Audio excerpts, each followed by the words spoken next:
The next morning, the palace courtyard was prepared for the trials. Tall banners waved in the wind, the sun blazed high, and the crowd gathered like a sea of restless voices. The air trembled with excitement. Everyone wanted to see the human envoy prove his worth or fail before the eyes of the kingdom. The princess stood beside her father on the raised platform, her face cold and proud. Her heart, however, beat faster than she wished to admit. She wanted the human to fail, to fall, to prove her words right. Yet a small part of her wondered if he would surprise them all. That thought alone angered her more than anything. The king raised his hand, his voice rang out. Today, the human will face the trials of our people. Strength, wisdom, and courage will be tested. If he succeeds, he may stand beside us. If he fails, he will leave in disgrace, and peace will die with him. The crowd roared. Some shouted for the human to be cast out. Others whispered that perhaps he might succeed. The division in the people was clear, and the weight of the trial grew heavier. The first trial began. A great beast, armored with scales, was released into the courtyard. Its roar shook the ground. Its eyes burned with fire. Many aliens stepped back in fear, but the human envoy did not move. He stood calmly, drawing only a simple blade. No glowing weapon, no shining shield, only steel. The princess leaned forward, her lips tight. She wanted him to run, to stumble. But instead, he faced the beast with steady steps. The creature lunged, claws slashing. The envoy rolled aside, quick as the wind. His blade struck true. Not to kill, but to weaken. He moved with patience, not fury. He struck again and again, until the beast collapsed with a cry. Not dead, but subdued. The crowd erupted. Some cheered. Others shouted in anger. The king's eyes narrowed, but he said nothing. The princess bit her lip, her pride burning. He had passed the first trial. The second trial began. A puzzle of ancient stones was laid before him, shifting platforms and glowing runes. It was said to take hours to solve. Many who tried had failed. The envoy studied it silently. His eyes scanned the patterns. His hands moved the stones, piece by piece. He did not rush. He did not panic, and within moments, the puzzle lit with a burst of light, complete. The court gasped. The elders leaned forward, astonished. The princess's fists clenched at her sides. How could a human, someone she believed simple and barbaric, solve a puzzle of their ancestors so easily? The final trial was set, a test of courage. The envoy was told to walk across the hall of blades, a path of spinning metal, glowing traps, and shifting floors. Many feared to even step onto it. The human did not hesitate. His steps were steady, his eyes sharp. He moved carefully, avoiding each danger. His body bore small cuts, his uniform torn, but he did not stop. At last, he reached the other side. Standing tall, the courtyard thundered with noise. Half the crowd shouted his name, the other half cursed him. The king's expression remained unreadable. The princess felt her heart twist. She wanted to hate him, but her eyes betrayed her, for in him she saw no arrogance, no cruelty, only quiet strength. The king rose, his voice heavy. The human has passed the trials. He has shown strength, wisdom, and courage. He has proven himself worthy. The princess stepped forward before she could stop herself, her voice sharp. No, he may have passed your tests, father, but he has not passed mine. If he wishes to stand beside me, let him face me directly. The court gasped. The challenge of a princess was no small thing. The envoy turned to her, his face calm. If that is your will, princess, I accept. The king hesitated, but his pride would not let him stop it. Then so be it. Let the clash of wills be done. The courtyard cleared. The princess drew her weapon, a blade of crystal, glowing with blue fire. The envoy lifted his steel blade, plain yet steady. The crowd held its breath. Their blades met. With a flash, the princess struck fast and fierce. Her anger fueled every strike. The envoy blocked, moved, parried, never striking to wound, only to test. She shouted in fury, "Fight me, human. Do not treat me as fragile." His voice was calm even as their blades clashed. "I fight to protect, not to destroy, if you wish to see my strength, then strike with all your heart." Her anger grew, yet inside a strange feeling spread. His eyes did not burn with pride or hate. They burned with something else. Something that unsettled her. She pushed harder, but with each clash she felt her strength fading. At last he disarmed her. Her blade fell to the ground with a sharp cry of crystal. The court roared. The king stood. The princess fell to her knees, her chest heaving. The envoy stepped back, lowering his weapon. He did not strike. He did not boast. Instead, he offered his hand to her, his voice quiet. "Princess, I seek not to defeat you, but to stand beside you." Her heart pounded. Her pride screamed to refuse, but her hand trembled as it hovered above his. The crowd waited. The king's eyes narrowed, and the fate of two worlds hung in the space between her pride and his patience. The gates of the alien palace opened with a deep rumble. The sound echoed across the courtyard, and thousands of alien citizens gathered to see the one who had caused so much unrest. The human envoy had arrived. He walked forward with steady steps, dressed not in golden robes or decorated armor, but in simple dark uniform. His boots carried the dust of long travel, and his shoulders carried the weight of many battles. His face was calm, his eyes sharp yet quiet. He was not the image of arrogance the princess had imagined. He looked almost ordinary, and yet there was something about his presence that silenced the crowd. The aliens whispered among themselves.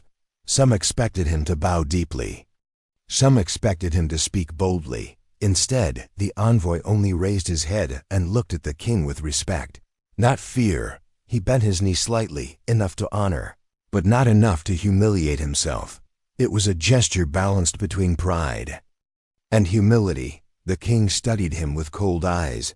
"You have come as the chosen one, a symbol of alliance between two worlds," he said. His voice filled the courtyard. "Do you accept this duty?" The envoy placed his hand on his chest, his voice strong but not loud. "I do.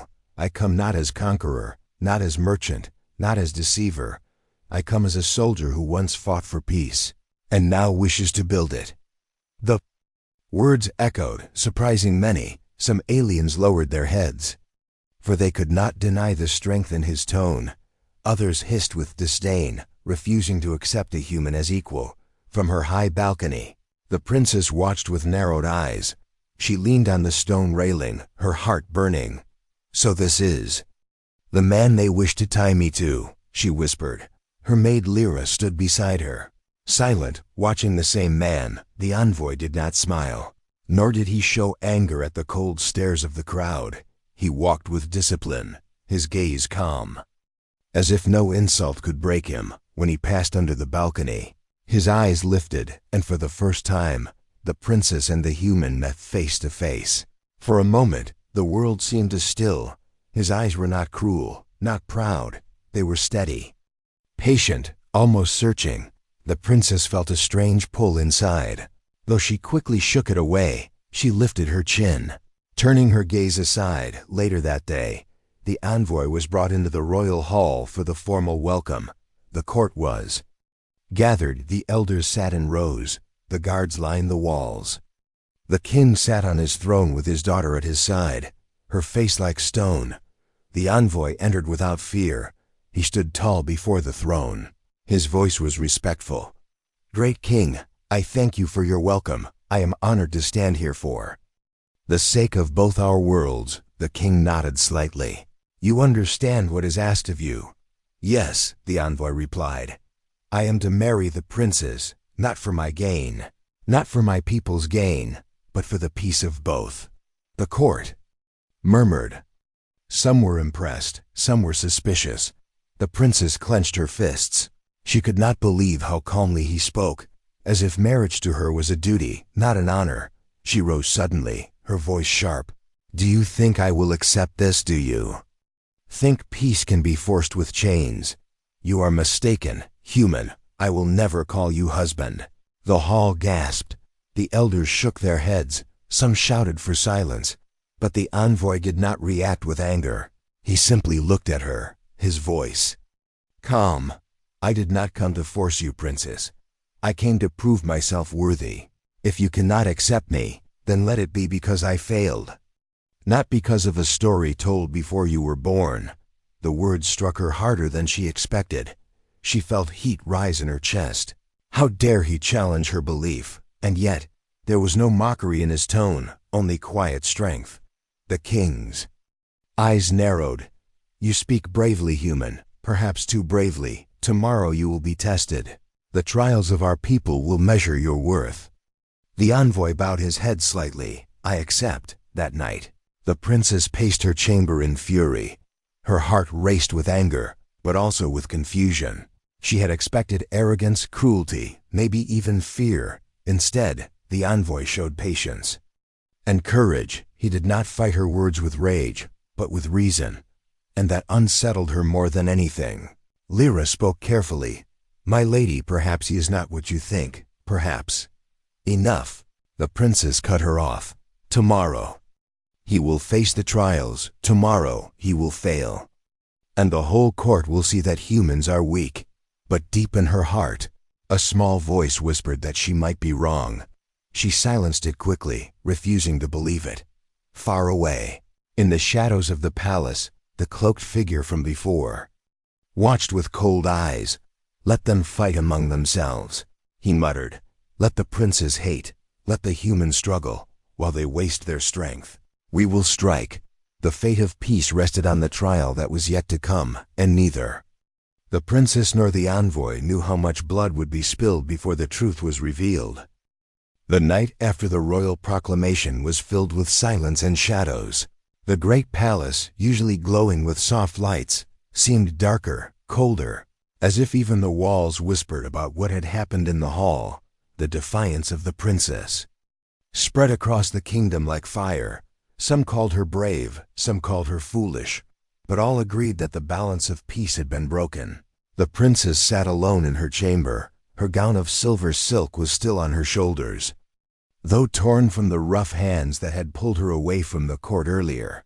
Her eyes stared at the tall glass windows that looked out into the endless night sky. Stars shimmered above, far away and unreachable. She pressed her hand against the glass, her reflection staring back at her, proud yet trembling. Her handmaiden, a young alien woman named Lyra, entered quietly. She carried a tray with warm drink and bread. Her steps were soft, but her eyes were wide with worry. My lady, she whispered, why did you speak so before the king? Do you not fear what he will do to you? The princess turned, her voice sharp but tired. I fear nothing, Lyra. Not even my father, but I will never give my hand to a human. Never. Lyra bowed her head, her voice trembling. But the people talk. They say the humans are not all as you believe. They say some are kind, some are brave.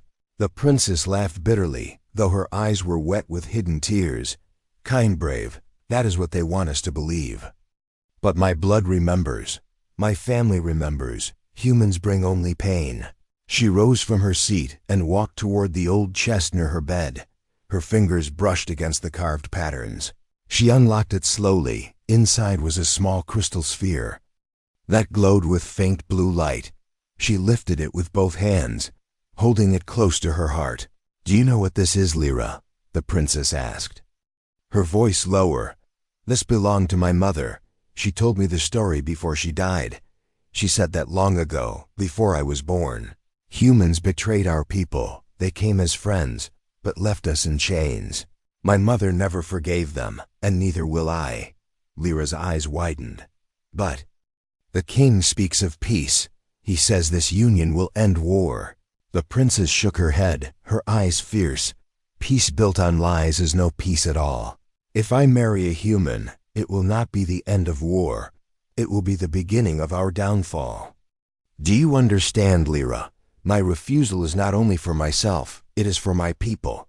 Her words were strong, but deep inside her chest, doubt stirred like a shadow. For though she hated the idea of marrying a human, she remembered the face of the envoy who had stood in silence at the court.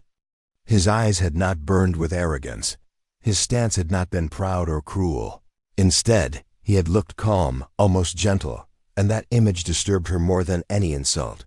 The night grew colder, and the princess lay on her bed, the crystal sphere still in her hands. Sleep did not come easily. Her mind replayed her father's angry voice, the shocked faces of the people, and the whispers of the human envoy who had said nothing at all. Silence could be more dangerous than words, and his silence haunted her. Outside her chamber, guards stood at every corner. The king had ordered them to keep watch, not only to protect her, but also to make sure she did not run. The princess knew she was a prisoner in her own palace now. Her refusal had chained her more than any lock could. But even as the palace held her, the city beyond was alive with unrest. Some aliens marched in the streets, demanding she obey her. Father, others raised banners praising her courage, saying she was the true voice of the people. Divisions deepened, and the kingdom shook. From the shadows, another pair of eyes watched the palace. A cloaked figure stood on the rooftops, listening to the whispers of the guards. He smiled coldly, for the rebellion of the princess was the spark his masters had been waiting for. The peace between humans and aliens would collapse, and in the ashes they would rise. Back in her chamber, the princess whispered to herself, "I will never marry a human, even if the stars fall from the sky." Yet as she closed her eyes, her heart betrayed her, for the image of the envoy returned again, his calm eyes watching her, not with anger, but with something she could not name. The night passed slowly, and the dawn came with pale light. The princess stood at her window again, looking at the rising sun over the alien city. Her voice was steady but filled with hidden fear. "Father may command, but I will resist. I will not bend. The humans will never claim me." But deep inside, she felt a storm rising, and she did not yet know if it was against her enemies, her father, or herself. The great hall of the alien palace glowed with silver lights. Tall pillars rose like shining trees, and thousands of eyes watched in silence. The air was heavy, the tension thick, and even the smallest whisper could be heard. Tonight was not an ordinary gathering. Tonight was the night of the royal proclamation. The alien king, tall and stern, sat on his golden throne. His armor reflected the lights of the hall. His crown shimmered with stones from dying stars. Around him stood the elders, the council, and the guards. Their faces were hard, their eyes unblinking, for tonight a decision would be made that could change the future of two civilizations. At the center of the hall stood the princess. Her long gown trailed behind her like flowing water. Her face was proud, her eyes cold. She was known for her beauty, but even more for her sharp tongue and unyielding spirit. Many feared her, many admired her, but none dared to challenge her openly. The king rose from his throne. His voice boomed across the hall like thunder. "My people, tonight I announce the will of the crown. For the sake of peace, for the sake of the future, my daughter shall marry the chosen one, a human envoy from Earth." The words struck like lightning. A wave of shock rippled through the hall. Gasps, whispers, and cries of disbelief filled the air. Some cheered for peace. Others clenched their fists in anger. Never before had a union between their kind and humans been spoken of so boldly. The princess's eyes widened. Her chest tightened as if fire burned within. She could not believe what she had heard. Her father, the king, was giving her to a human. To her, it was an insult, a betrayal, a wound to her pride. The king turned to her, his gaze heavy, his tone sharp. "Daughter, for the good of our world and theirs, you will obey." The silence that followed was unbearable. The people leaned forward, waiting for her answer. The human envoys, dressed in dark uniforms, stood at the side of the hall, their faces calm but unreadable. The princess felt their eyes on her, judging her, testing her. Her lips trembled, her fists tightened, and then her voice, loud and clear, shattered the silence of the hall. "Father, I will marry anyone at all, but not the human." The crowd gasped. A storm of whispers filled the hall. The elders exchanged looks. The guards shifted uncomfortably. The human envoy stood frozen, their pride stung by her words. The king's face darkened.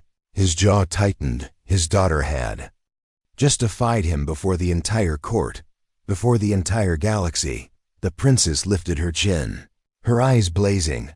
Humans are not our equals. They are dangerous. They are selfish. They are not worthy of our bloodline. I refuse this marriage. Her words echoed through the hall like the toll of a death bell. The people murmured, some in agreement, some in fear. For to refuse the king was to invite doom. To refuse the alliance was to risk war. The king's hand gripped the arm of his throne. His voice thundered once more. Silence, child. You speak not only for yourself, but for the fate of millions. You will obey, or you will be cast aside. The princess stood tall, her heart pounding, but she did not bend. She looked straight into her father's eyes, her voice steady. Then cast me aside, for I will never be the bride of a human. A wave of shock swept the hall again. The people trembled, for never before had anyone dared to speak to the king in such a way. The guards raised their weapons, unsure if they should move. The elders whispered of curses and omens. The human envoys whispered among themselves, their leaders' eyes narrowing with quiet anger. The hall had turned into a battlefield of silence. A single choice, a single word, could decide peace or war, life or death. The king's anger burned like fire, but deep in his heart he knew his daughter's spirit was not easily broken. The princess, though standing tall, felt a storm raging inside her. She hated humans, but she hated even more the thought of being forced. She was a daughter of the crown, not a piece of trade, not a tool for treaties. The people of the hall held their breath. The fate of two civilizations now hung on the will of a single princess. Would she bow to her father's command, or would she set the galaxy on fire with her rebellion? The great hall grew darker as the lights flickered, as if even the palace itself sensed the storm that was coming.